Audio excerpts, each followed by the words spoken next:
Hello dear friends, today our class is on applications of normal probability curve. In our previous class we have discussed about the concept of normal probability curve and its characteristics, and from the characteristics we have understood that a normal probability curve looks like this, like a bell shape. The curve is like a bell shape where we have mean in the exact middle of the curve, and we have two particular parameters of this NPC normal probability curve, that is mean and standard deviation. Mean we have already located. Mean is just in the midpoint of the curve, and standard deviation was distance from the mean, that is deviation from the mean. So we have one standard deviation in the right side, one standard deviation, two standard deviation and three standard deviation, and in the left side we have -1 standard deviation, -2 standard deviation and -3 standard deviation. This much we already have discussed in our previous class, but then for going into the applications, before that we need to understand some other concepts also. First, you need to know that we will be using symbols when we will be doing the applications. When we will be applying NPC in our solutions, we will be using different symbols. So for indicating mean we will use capital M. For indicating standard deviation we will use this symbol, which we also call as sigma. Either this, in some books you will find it as this one, and in some books you will find it as this one. And then we will have raw score, which will be indicated by capital X. This is capital X. Okay, so we have, till now we have understood this. Okay, now what we have to see is first application of normal probability curve. First application of normal probability curve is that it can help us to compare two raw scores. First application is comparing two set of scores.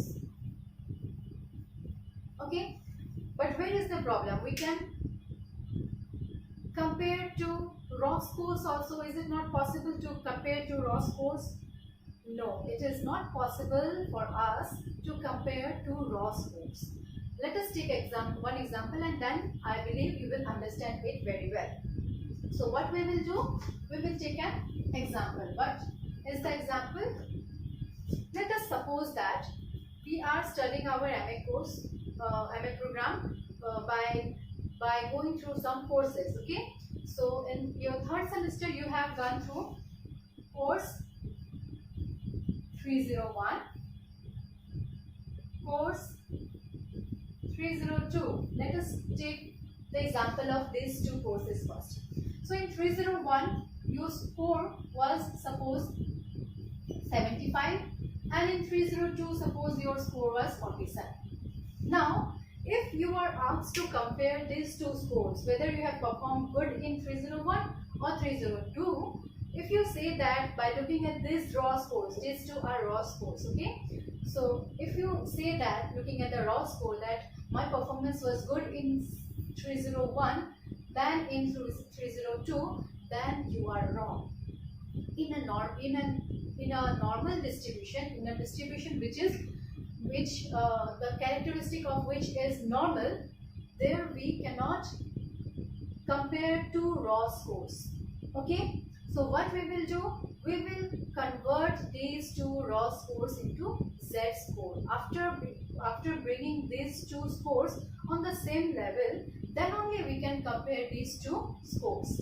Okay, for that what do we need? We need two more data that will be provided by NPC. Okay, what are those two data? One is mean, another is standard deviation. So here for 301 the mean is suppose 69, and standard deviation is suppose 17. And for 302, mean is suppose 30 and standard deviation is suppose 8. Okay. So now we have this information, this data for us to calculate the z-score. Now what we will do? We need one formula. That formula is, for the time being I am rubbing this one, clearing this NPC. Okay. We have a formula. What is the formula?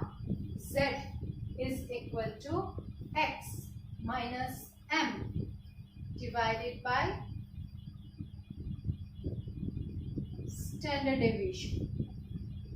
This is the formula which is going to help us throughout our applications of normal probability curve. You have to remember this formula. Okay. So what are the different symbols? Z is the z-score, capital X is the raw score, m is the mean, and this sigma is what? Standard deviation. Now let us put this formula for 301 first. So for 301 we are doing calculating here. Okay. For 301 we are calculating here. Z is equal to what? X minus m divided by standard deviation. So x is what? 75 minus mean is 69 divided by 17. Here the result is 6 divided by 17 is equal to 0.35. And same thing for 302. Course number 302. Again, I will be applying Z is equal to x minus m divided by standard deviation. X is here 47, m is what? 30, and standard deviation is 8. Here this is 17 divided by 8 is equal to 2.13.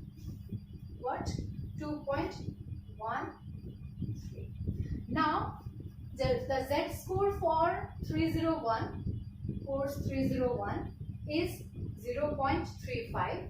The z-score for course 302 is 2.13. This is our z-score. Now we can compare the performance in both these courses. We have z-score. We have brought both the raw scores to z-score. Now we can have the comparison. So let us find out which one is the greater number, 0.35 or 2.13. Obviously the greater one is 2.13. So the performance of this individual whose raw score was 75 in 301 and 47 in 302 has actually done better in 302. Though the raw score is very less, even then the performance in 302 is better than in 301. Okay, so we have used z-score. We have used this formula to find out z-score and then compare two numbers, compare to raw scores. Why we have done this? Because only the raw scores, if you can remember about the class on our statistics, what we say that only numbers cannot give us any information. Okay, that those numbers are to be connected with other numbers, then only we can have a particular meaning. So what we have done is we have used mean, we have used standard deviation, and then find out the z-score, and then we have compared. Then only we can compare two sets of scores. So this is the first and basic application of normal probability curve, and you will find that in other applications, in further applications, this formula is being used again and again. So this is a very important formula. This is formula number 1 for you.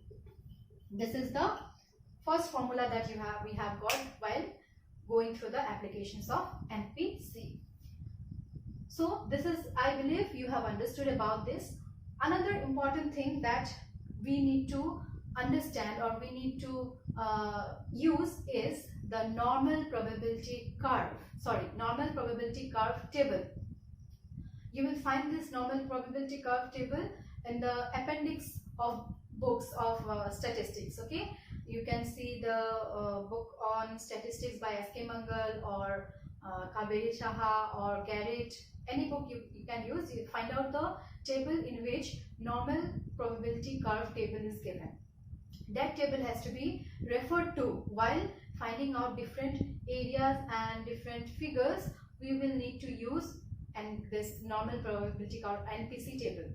So for that one, for making you understand how to use NPC table, we will be taking another class, or in the next video I will try to make you understand how to use NPC table, how we will connect these calculations with NPC table, where we need to use this NPC table and how we can use NPC table and bring the figures from table to the calculations. For today, for this video, I will conclude here only. We have understood about first application of NPC in this class. Thank you very much.